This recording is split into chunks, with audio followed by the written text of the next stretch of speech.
Good evening and thank you for joining us. Your property assessments are now in the mail, and for the first time in years, house values in some of the province's hottest markets have actually declined.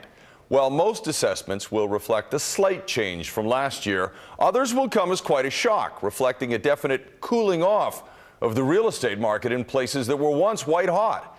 Our coverage begins tonight with the big picture from Ted Chernecki. When it comes to big, they don't come any bigger than this. According to the 2013 BC assessments out now, this is the most valuable property in the province. Registered to mining equipment maker Pisconi PTC with at 4707 Belmont Avenue near Spanish Banks. Many other properties in the west side have, for the first time in years, dropped in value. For a number of years now, we've seen increases, often double-digit increases in assessed value as the market, we reflect those market movements. And this year it's a little bit quieter. Some people are still having some increases, but some people alternately are having some decreases in their assessment. Assessed property values as of July last year show Vancouver Island properties, for example, on average dropping 2.25% in the capital region, 1.89% in central Vancouver Island. In the lower mainland, prices held near zero in Richmond Delta to just modest increases in the North Fraser and North Shore regions. In the southern interior, almost all regions are seeing a drop in assessed values, down 1% in Kelowna, 3% in Penticton, and 2% in the Kootenays. But north of Kamloops, values are climbing, probably because of a renewed activity in the resources sector, especially in the Peace River and Northwest regions. However, the real story is back on Vancouver's west side. For the first time, you can now go onto BC Assessment's website and visually see how one property compares to another. What you can do is choose comparable properties once you look them up and open them up on the website and get more details. They have a photo, the date the photo was taken, the number of bedrooms, bathrooms, whether there's a garage, a carport, the square footage, and the age of the dwelling. On Vancouver's west side, a sample assessment shows the value of a home on a 50-foot wide lot for the first time in years has dropped from $1.645 million last year to $1.622 million this year. And while that may not seem like a lot, consider this.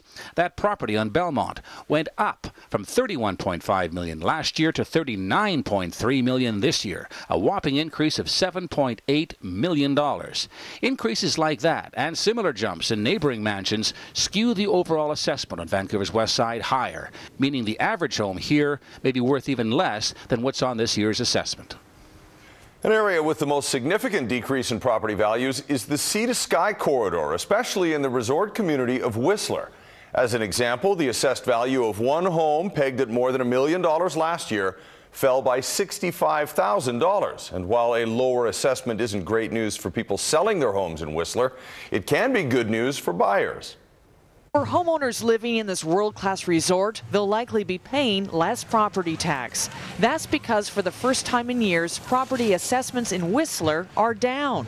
Condos on average have dropped by just over 12%. Single-family homes down between 3.5% and 4%. Well, what we saw in the past 12 months is that the actual sales prices went down, and so we had more sales, so our average is still down a little bit, but that probably affected the assessments.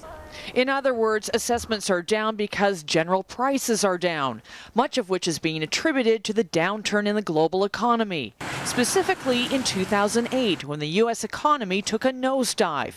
That meant fewer Americans purchasing property in Whistler. In fact, in the past year alone, only 6% of the buyers have been from the U.S. Compare that to the 38% between 2003 and 2007 when the market was hot. Now with a cooling trend, it's more of a buyer's market. The buyers are hard-nosed. They want a good price, and so the sellers have had to come together with them and meet those prices. Sellers also face more competition because of the more affordable options to buy vacation property elsewhere, like in Arizona and Florida. Still, it's good news for locals. With lower property values, it's more affordable to get into the Whistler market. In 2007 or so, at 42% of our buyers coming from the Lower Mainland, we're close to 76% of our buyers now are coming from that Lower Mainland area and owning and purchasing up in Whistler. Simply because property is more affordable now? Not only is it more affordable, there's more value to that property because of all the stuff that has grown since 2010 and the legacies that's created here that we've had. And with a strong local economy and 3 phenomenal ski seasons in a row, there's a good chance there will be even more interest in the future. And on that point, with the cooling of assessed property values comes the inevitable question, is the real estate market about to take a serious tumble? The number of sales and average prices have been declining on the Lower Mainland for some time, but with an influx of tens of thousands of people every year, where space for new housing is limited, experts say the real estate fundamentals remain strong. Vancouver's real estate market has always operated at a stratospheric level. When it'll come down to more affordable levels has been a decade-long question. We're still buying, and developers are still building. Even though sales volumes are down and average prices are falling, the property bubble isn't bursting. Well, one, I don't think there was ever a bubble here, so there was nothing to burst. On the other hand, markets are cyclical, and we're in a slowdown cycle. But what you're seeing, rather than some large price correction, is a slight easing of prices. There's no doubt the real estate market has calmed down.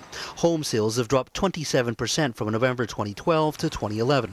Average house prices in Vancouver have dropped 6%, from $728,000 to $682,000 for a detached home. Vancouver's real estate roller coaster is nothing new for longtime residents. We've gone through a few boom and bust cycles. With the financial crisis already behind us, experts say don't expect an American-style crash.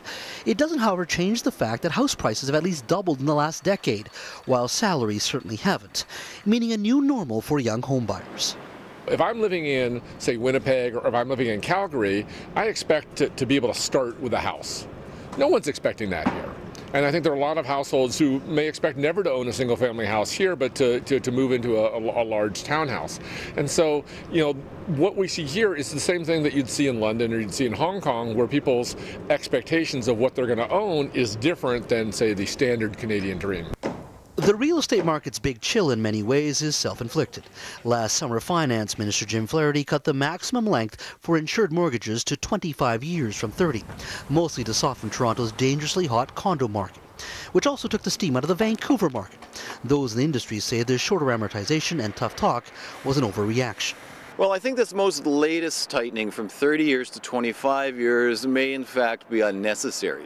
That the markets in most of the major cities other than Toronto had already cooled down, and that changing the real estate market vis-a-vis tightening credit really was an unnecessary move at this point.